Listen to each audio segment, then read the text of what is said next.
Renault advised that oil changes are done every 18,000 miles, 12,000 for the GT, or every 12 months. Personally, we always do oil changes at 9,000 miles, as frequent oil changes are cheaper than larger repairs due to neglect. So step 1, warm up that engine. So I'm going to warm up the engine in Llandrindod, Wales, which is a small town with a population of around 5,500. Llandrindod was popular for its healthy spring waters, so a lot of people visited the area, hence so many buildings that were originally hotels or guest houses. The largest of which is the Metropole Hotel, which has some 120 bedrooms, which gets quite busy during the popular Victorian Festival, which is a week where everyone gets together and dresses in Victorian and Edwardian clothing to celebrate Llandrindod's history. The town is also popular for its lovely man-made lake, with its sculpture of a water serpent. This lake is nicely overlooked by an 18-hole golf course. The town also plays some roles in motorsport, and during the summer one can see hundreds of vintage cars which often use the Metropole as their hub location. So getting back to the oil change. Now that the engine is hot and the oil nicely thinned and runny, we can take the car into the garage for the oil change. Although we need the oil hot so that it's thin and runny, it will be dangerously hot, so don't rush too quickly to get the oil out, as it will be over 80 degrees, which could burn bare skin. Other than a trolley jack and axle stands, you'll need the following for the Renault Laguna 3. A 10mm or Torx 30 driver, 8mm square drive for the sump, an oil catch pan that can hold at least 10 litres or more, a torque wrench to torque 44 Nm and 25 Nm, a 27mm socket or spanner, 6.6 litres of 5W30 quality synthetic oil, and an oil filter and rubber sealing washer. So here's an idea what you'll need. I'm going to be using 5W30 fully synthetic oil. Because the engine takes 6.6 litres, I will need 2 containers of 5 litres. So the Renault uses a cartridge type filter, so it's only the inside part that you actually remove. So that's the element, and the very important rubber sealing ring. So the one I'm using is Wix WL7424, and here's a closer look of that filter. And to remove the undertray, you'll need a 10mm socket, or one of these, which is what I used, was the Torx 30. So to drain the oil, we need a small breaker bar with an 8mm square drive, like this one here.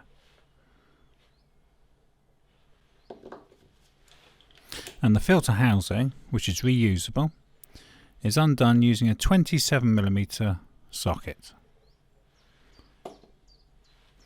And I also use a little pick here to help remove the rubber seal that is on that plastic housing. You'll also need a torque wrench to obviously torque the sump plug and the oil filter housing. And it's always worth having protective gloves when working with used engine oil. I'll also use a measuring jug just to measure the 1.6 litres over the 5 litres. And also you'll need an oil catch pan such as this one, and a funnel to refill the oil back into the engine. Now to jack the Renault Laguna up and place on the all important axle stands. This model is a bit different to the Laguna 2 in that the front section of the car is rather long, which means that the location of the axle stands is quite a bit further back than what you might be used to. When jacking the car up, observe the correct jacking point, which is shown here in yellow. So put the head of your jack under there, and then that is a strengthened area for lifting the car. If you notice, there's a dent there on the left where the sill is damaged from somebody using the jack in the wrong place. So because the Renault Laguna doesn't have a single jacking point For example, underneath the radiator area, I tend to use 2 jacks on the jacking points on the seals. So I then lift the car up bit by bit on each side so it goes up evenly. So it's a safer way of jacking it. And I just keep doing that until the car's at the height I need and level. Always make safe the car by using axle stands. It's so important that you make safe the vehicle using axle stands before going underneath it. The Renault was a bit trickier here because where I actually wanted to put those axle stands, the Undertray was covering. So I can only put the axle stands to the edge. Because obviously I still needed access to that Undertray to remove it. So probably not technically necessary, but I also popped the jacks back up so I've got an extra 2 items supporting the car. Remove the plastic Undertray. This is held in place by 7 bolts and requires a 10mm socket or a Torx 30 driver. Here's a photo of the plastic engine Undertray from above.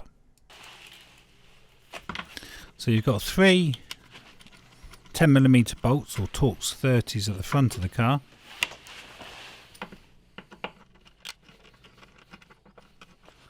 It certainly seems very long on the front of this car. I'm not sure if that's extra impact protection in the event of a crash. It does seem to have a longer crumple zone. The reason I've taken off the driver's side wheel was just to get extra access for the camera when I was putting the jacks underneath. So there's no need to take that wheel off. Also, if you note that at the front of the car, this plastic Undertray pushes under.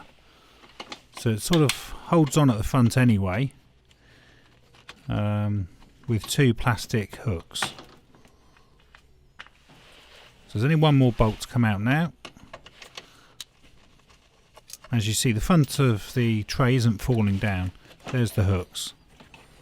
So remember to put those hooks back in first when you put the tray back on. And here's a photo showing the oil sump with the oil filter and the drain plug.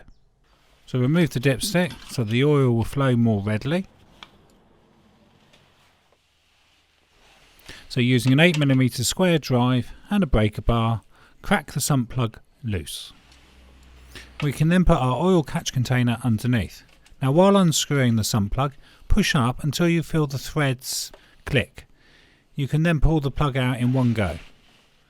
And that way it minimises oil going everywhere.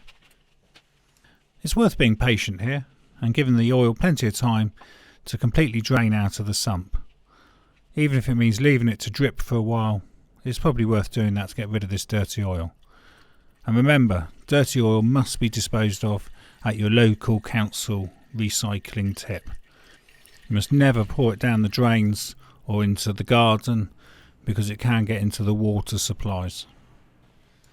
So we can now use the torque wrench and set it for 44 Newton meters for a rolled copper seal or 50 Newton meters for a flat copper washer.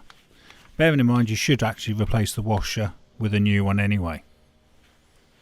So in my case I believe I have the rolled copper washer on the sump plug, so I will torque this one to 44 Newton meters.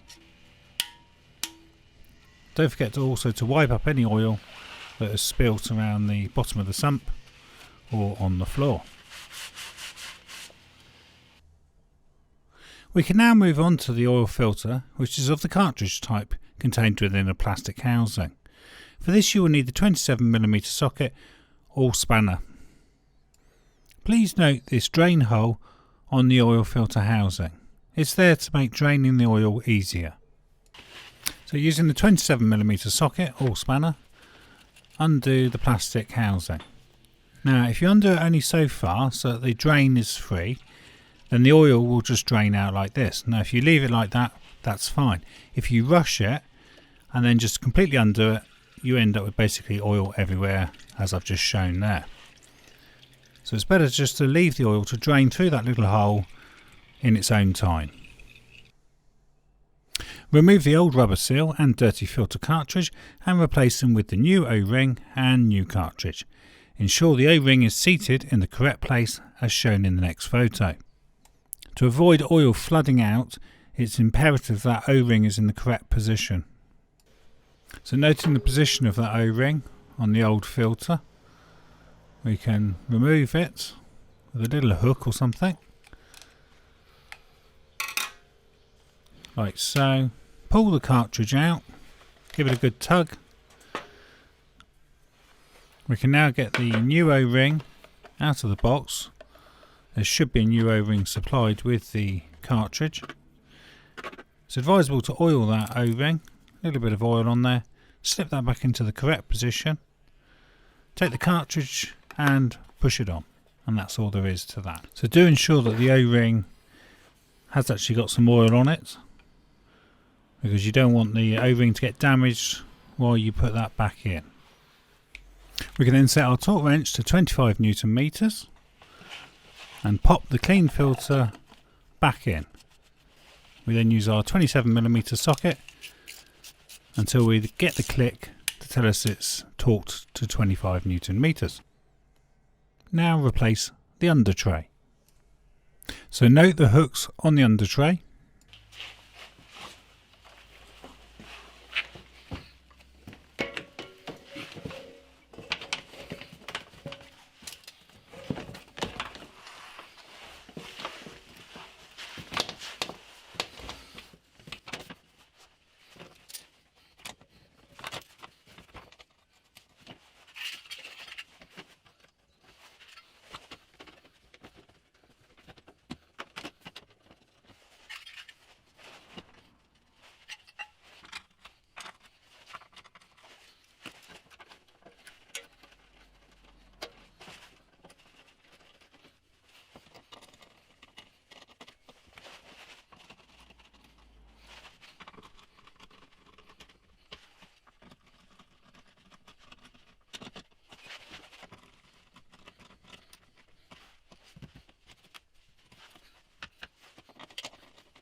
So how much oil? I've taken a couple of photos of the side of my engine to show the suffix number, which is 742 in my case. On the M9R, the following is in the manual. So there seems to be 3 oil quantities for this engine, which is 6.6 litres, 7.4 litres and 8.2 litres. That's with oil and filter change. So just minus 400 millilitres if you weren't changing the oil filter. So the suffix number isn't the easiest to see. I had to lift off the engine cover just to give a clearer view to that. So my engine needed 6.6 litres, so I had 5 litres in a new container. So it was just a case of measuring out 1.6 litres into a measuring jug, so I knew I was putting the exact amount into the engine. I've always found the filler necks on the Renaults to be somewhat narrow, so it's well worth having a funnel that will fit snugly. Otherwise the oil does tend to go everywhere, and if you get an airlock it blows the oil back out. But anyway, so there's my 5 litres in. So I need the extra now 1.6 litres to give me the total of 6.6 litres. We then just need to pop the dipstick back in. I should get away without having to dip the dipstick twice because I've already wiped it, and I'm only starting the engine to fill up the oil filter. So pop the dipstick back in like so, start the engine, make sure that the oil pressure light goes out, and then we will need to leave the engine again for 10 minutes.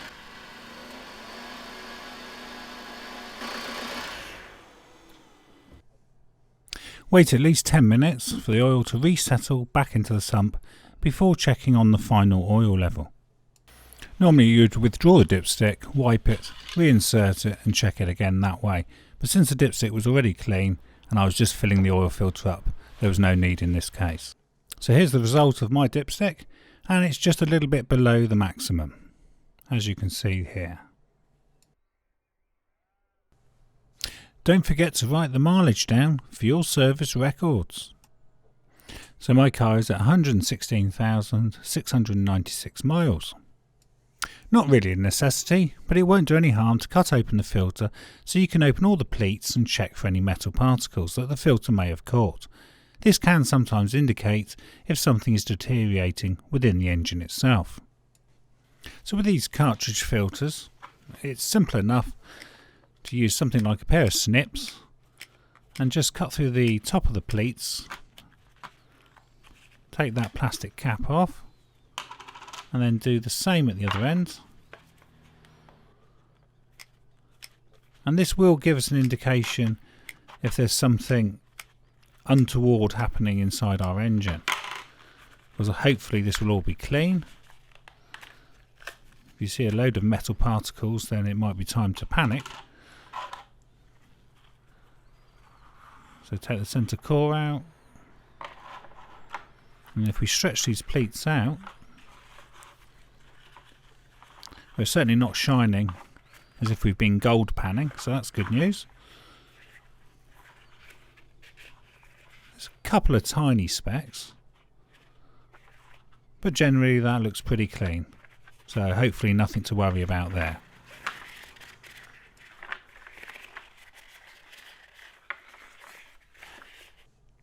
Here are some detailed photographs with labels to help with identifying all the visible parts. I will put them on for only 4 seconds each, with the idea that you can pause them for detailed viewing.